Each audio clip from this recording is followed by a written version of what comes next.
वो क्या रहा है मुझे? ऐसा खतरा है जो हमारे बस में नहीं हो रहा। सामना करना पड़ेगा।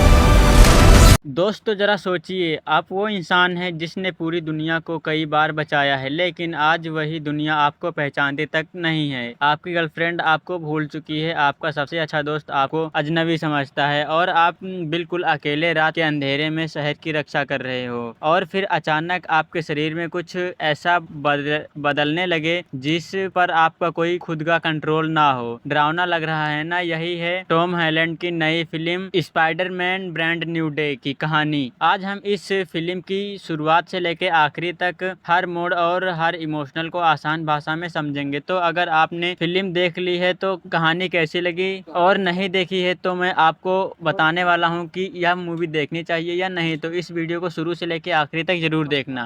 फिल्म की कहानी शुरू होते ही वहीं से जहां पिछली फिल्म नो वे होम खत्म हुई थी, याद है ना? उसमें पीटर पार्कर ने अपनों को सुरक्षित रखने के लिए डॉक्टर स्ट्रेंज से एक ऐसा जादू करवाया था जिससे पूरी दुनिया उसे भूल गई थी। पीटर ने जानबूझकर अपनी गर्लफ्रेंड एमजे और अपने सबसे अच्छे दोस्त नेट को दोबारा अपनी असली पहचान नहीं बताई ताकि वो दोनों सुरक्षित रह सकें। इसी वजह से नई फिल्म में पीटर पूरी तरह अकेला है, ना कोई दोस्त ना कोई परिवार। बस स्पाइडरमैन की जिम्मेदारी। वो दिन रात शहर की रखवाली करता है, लेकिन अंदर से पूरी तरह टूटा हुआ है और अकेला महसूस करता है। ऐसे उसे एमजे और नेट को दूर से देखना पड़ता है, जो अपनी नई जिंदगी में आगे बढ़ चुके हैं। वो लोग अपने नई जिंदगी में आगे बढ़ चुके हैं और पीटर वहीं का वहीं अटका हुआ है। कहानी में एक नया मोड़ तब आता है जब पीटर को अपने शरीर में अजीब बदलाव महसूस होने लगता है। उसकी आंखें कभी कभी काली पड़ने लगती हैं, उसकी ताकत और गुस्सा असामान्य तरीके से बढ़ने लगता है और उसे इस बदलाव पर खुद कोई कंट्रोल नहीं रहता है। ये बदलाव इतना खतरनाक है कि पीटर को अपने शरीर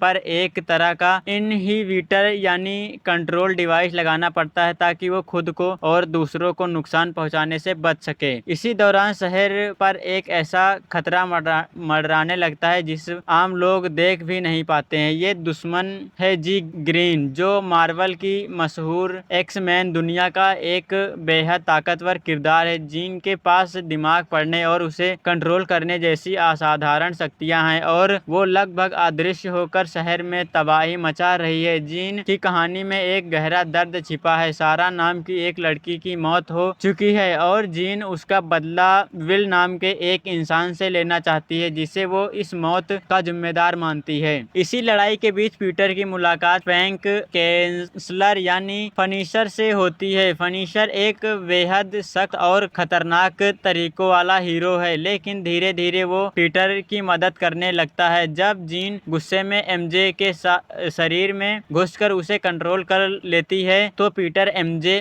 को बचाकर फ्रैंक के सुरक्षित ठिकाने पर ले जाता है। यही पीटर को पता चलता है कि उसका असली दुश्मन कौन है, जीन एलन ग्रे। अब पीटर के सामने दो मुश्किलें हैं, एक तरफ जीन जैसा खतरनाक दुश्मन और दूसरी तरफ खुद अपने अंदर का बदलाव जिस पर उसे कंट्रोल पाना है। एक अफसर डिफोल्डर उसे साफ कहती है कि उसे अपनी हिम्मत जुटानी होगी। इस आखिरी लड़ाई से पहले पीटर फ्रैंक के औजारों की मदद से अपने इनहिबिटर पर काम करता है ताकि वो अपनी नई ताकत को समझ सके और उसे पर कंट्रोल पा सके। कहानी के क्लाइमेक्स में पीटर का सामना द हैंड नाम के एक खतरनाक निंजा संगठन से होता है। लड़ाई के बीच में पीटर खुद अपना मास्क उतार देता है, उसकी आंखें पूरी तरह काली हो जाती हैं। जीन उससे एक बेहद गहरा सवाल पूछती है, तुम सच में कौन हो, पीटर पार्कर या स्पाइडरमैन? पीटर अपना इनहिबिटर तोड़ देता है और जवाब देता है कि वो दोनों है। इसके बावजूद वो अपने ऊपर इतना कंट्रोल रखता है कि वो हैंड के लड़ाकों को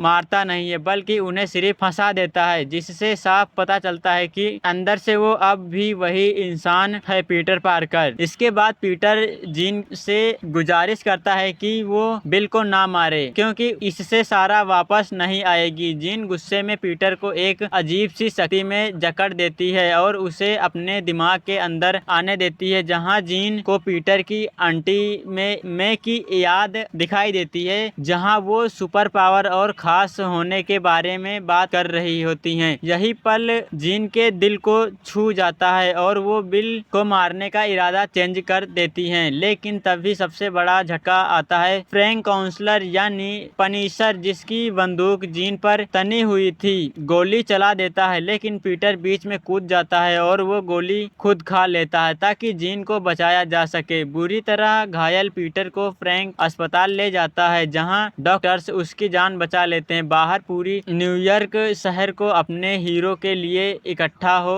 जाता है। पता चलता है कि जीन ने ही अपनी शक्तियों का इस्तेमाल करके पीटर को जिंदा रखने में मदद की है। भावुक हो चुके फ्रैंक खुद स्पाइडरमैन का मास्क पहन लेता है ताकि असली पीटर चुपचाप वहां से निकल सके बिना किसी को शक हुए। ये देखकर पीटर को एहसास होता है कि दुनिया भले ही उसे भूल गई हो, लेकिन शहर के लोग उसे कितना प्यार करते हैं। फिल्म खत्म होते ही दो बेहद भावुक दृश्य के साथ एक तरफ एमजे अपने स्कूल के छत पर बैठी दिखती है, हाथ में वही रिंग लॉकेट लिए हुई जो पीटर ने कभी उसे दिया था, जो इशारा करता है कि शायद वो अपनी यादें वापस पाने के करीब है। दूसरी तरफ पीटर की मुलाकात नेड से होती है, जो उसे बिल्कुल नहीं पहचानता। दोनों हाथ मिलाते हैं और यही फ्रेंडशिप उनका नया सिग्नेचर अंदाज बना देता है, मानो एक नई दोस्ती की शुरुआत हो रही हो, भले ही नेड को पुरानी यादें ना हो। फिल्म के आखिरी में एक पोस्ट क्रेडिट सीन भी है, जिसमें जीन ग्रे बस